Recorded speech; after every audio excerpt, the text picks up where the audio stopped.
Good day, everyone. I am Joshua Kifutalal. And I'm Daniel Intilakiga. We are going to discuss about Chapter 13, Freedom and Independence on 1898 to 1899. So let's proceed to the introduction. The circumstances surrounding the declaration of the Philippine independence, its constitution, and form of government were certainly not ideal. The Filipino forces could have been chosen a better timing. The U.S. takeover of Intramuros on August 13, 1898, to the exclusion of the Filipino forces who had earlier laid siege to the city, muddled the issue of who were the real victors of the battle.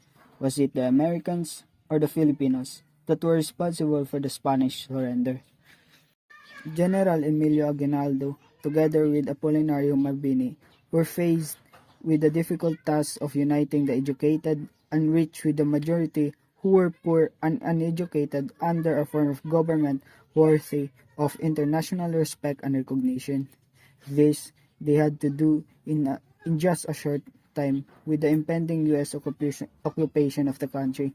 The elite dominated the Congress in Malolos and succeeded in crafting and approving a constitution and government in the hands of an oligarchy of the educated. Aguinaldo and Mabini, despite their opposition, failed and in the end found themselves behind the birth of premature Republic of the Philippines that was controlled by the elite. So let's proceed to the first topic under Chapter 13, the dictatorial government.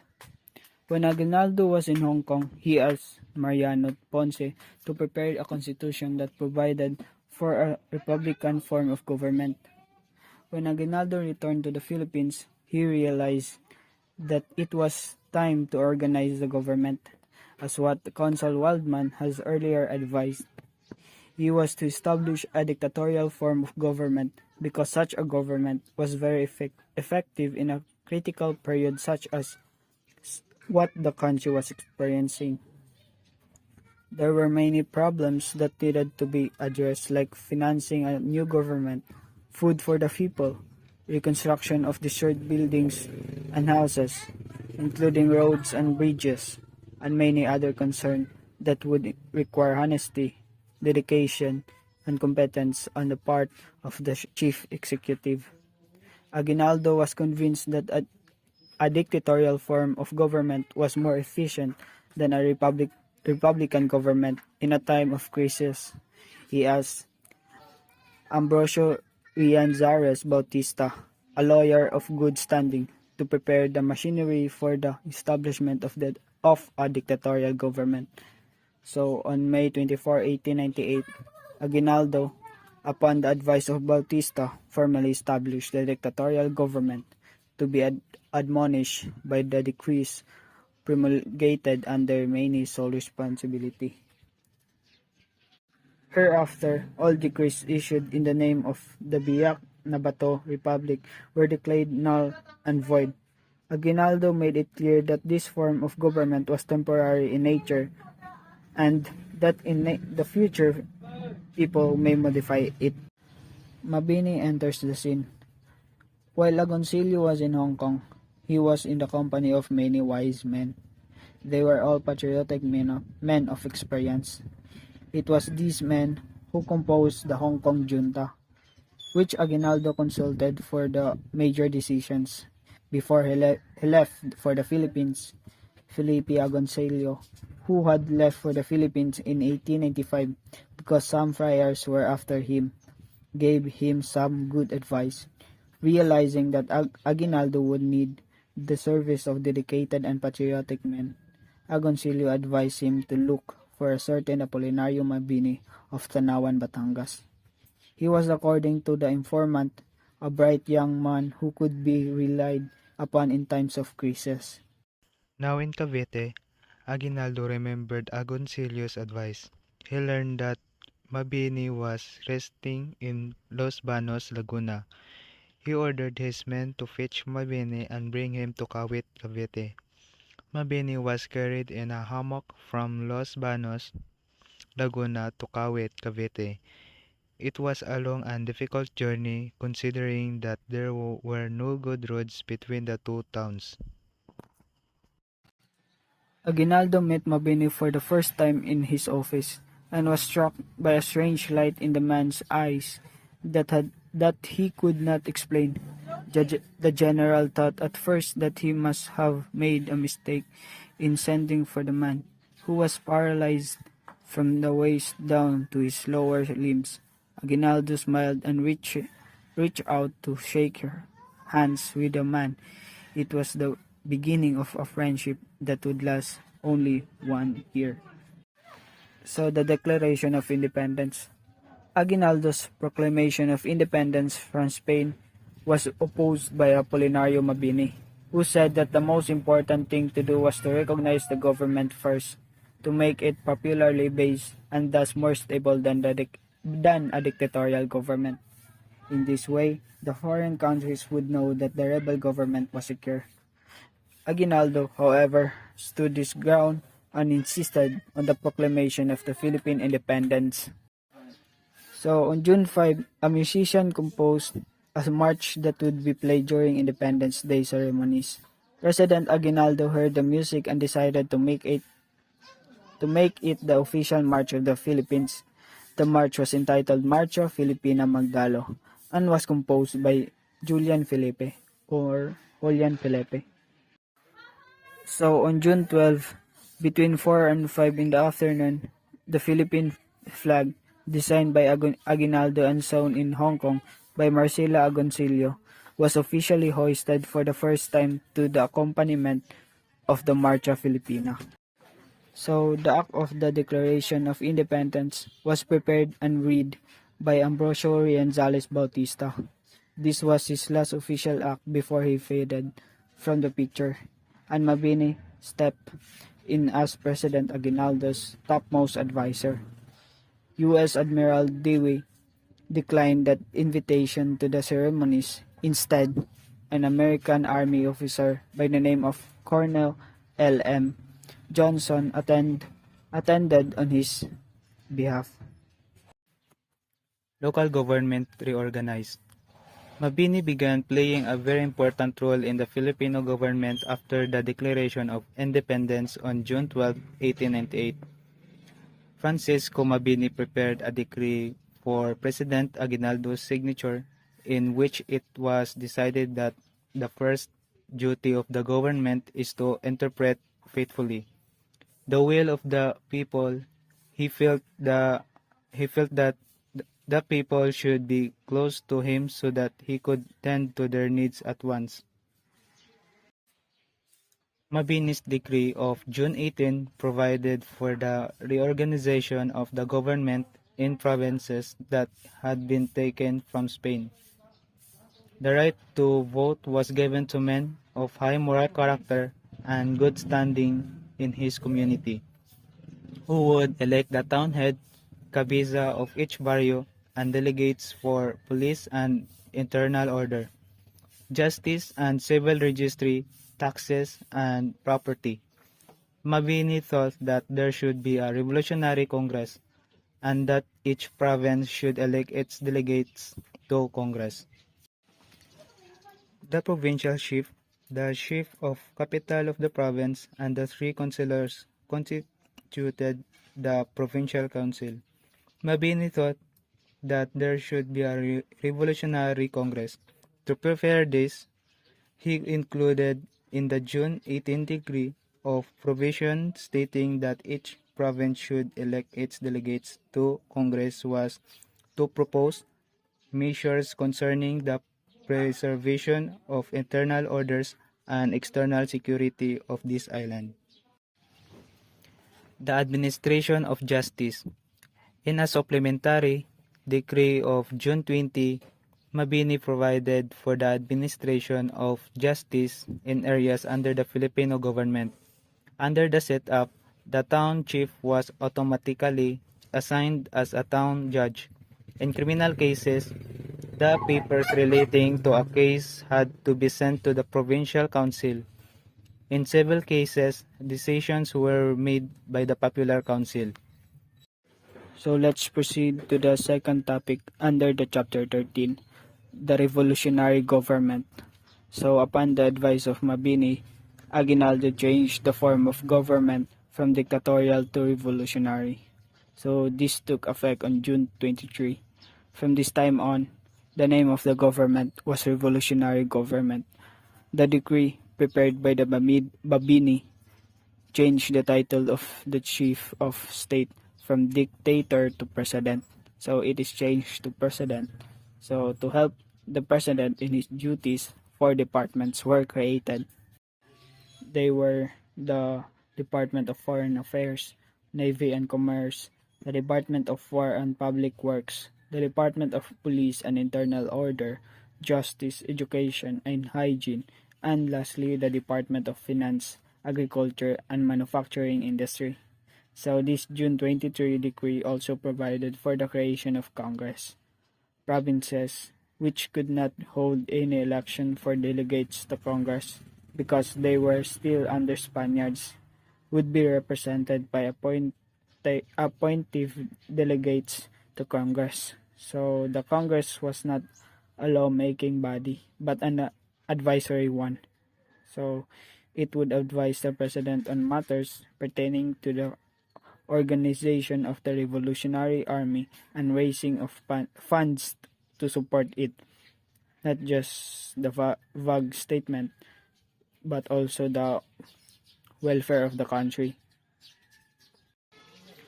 The Malolos Congress. Following the provisions of the decrees of June 18 and 23, Aguinaldo called the Congress to meet at Baraswain Church in Malolos, Bulacan. On September 4, Aguinaldo appointed 50 delegates to Congress to represent provinces that were experiencing unstable conditions because of peace and order issues. On final count, 92 delegates came.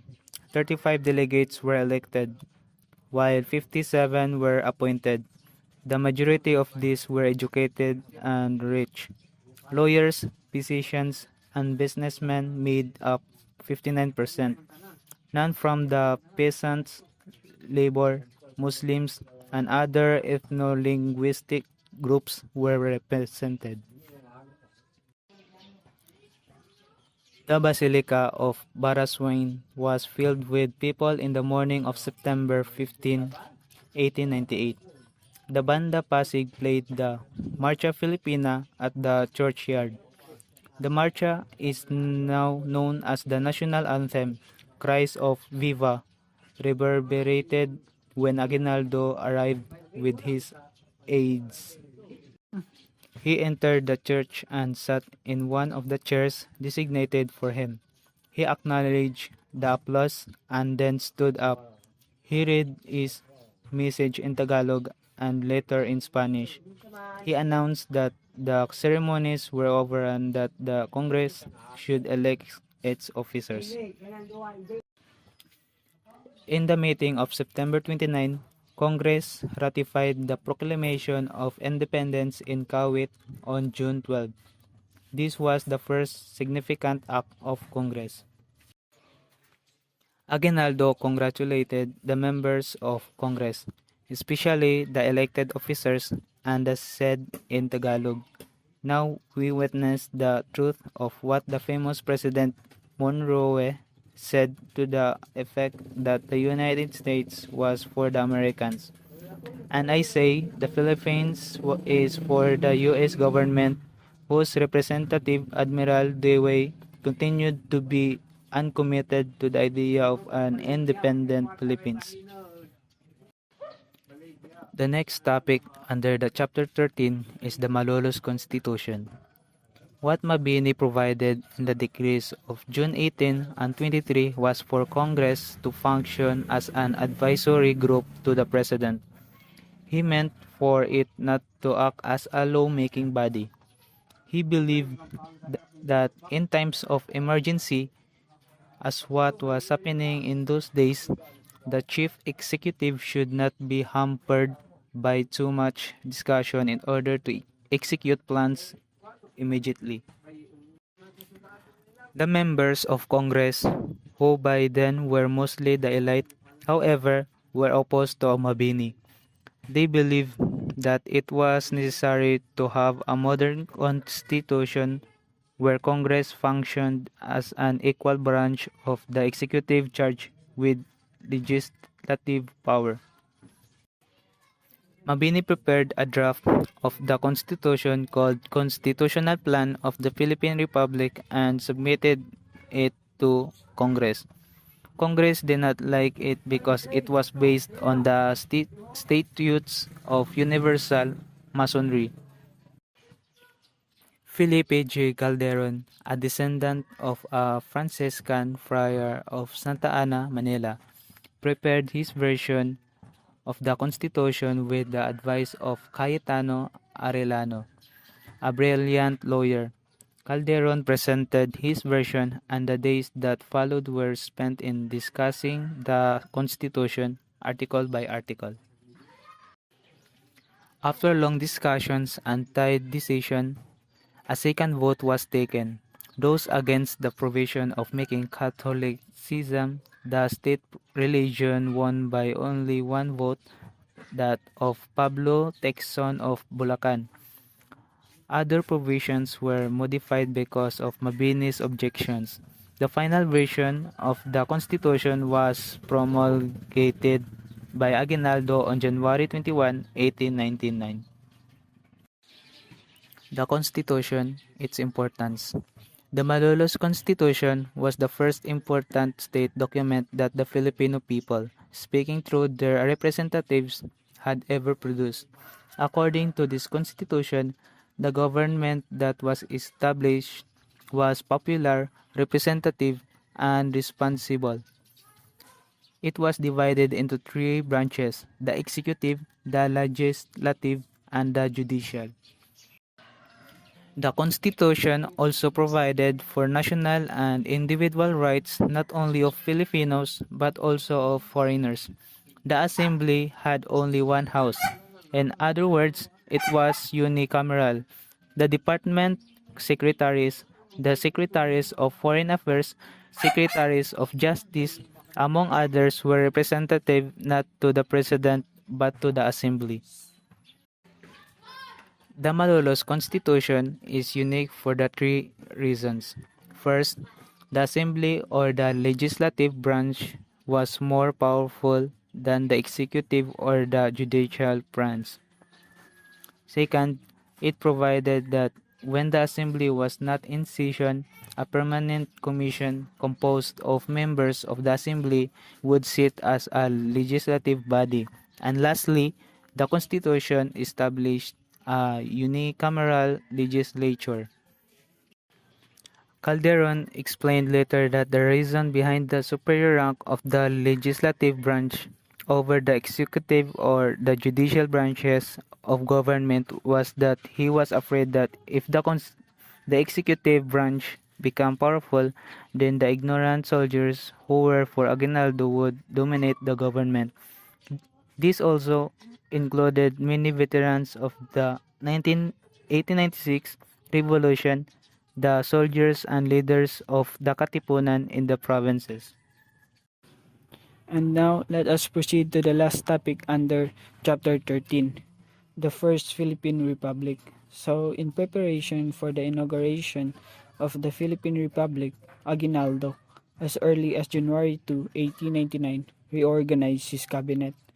The following were appointed as President of the Cabinet and Secretary of Foreign Affairs, which is Apolinario Mabini, Secretary of the Interior, which is Teodoro Sandico, Secretary of War, which is Baldomero Aguinaldo, Secretary of Finance, which is Mariano Trias, and lastly, the Secretary of Welfare, Public Instruction, Public Works, Communication, Agriculture, Industry, and Commerce, which is Gracio Gonzaga. So this cabinet was also called the Council of Government. Mabini, in a last effort to include the ignorant masses, declared that the cabinet belongs to no party, nor does it desire to form one. It stands for nothing save the interest of the fatherland. At the inauguration of the Republic on January 23, Aguinaldo took his oath of office as President of the Republic. The army took its oath of loyalty to the country before President Aguinaldo. Then, the Malolos Constitution was read article by article so that the people would know what it was all about.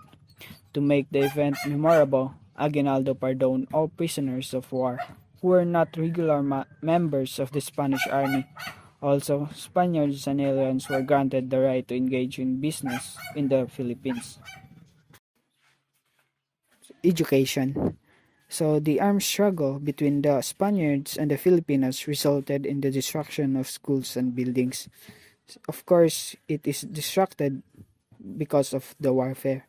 So, consequently, all schools were closed. However, in the interest of Filipino children and adults, the revolutionary government ordered the provincial governors to reopen schools that had been abandoned during the revolution. For the budget of 1899, Aguinaldo included an item for education amounting to 35,000 pesos. So this is big. So then a decree provided for the improved curriculum of the Burgos Institute.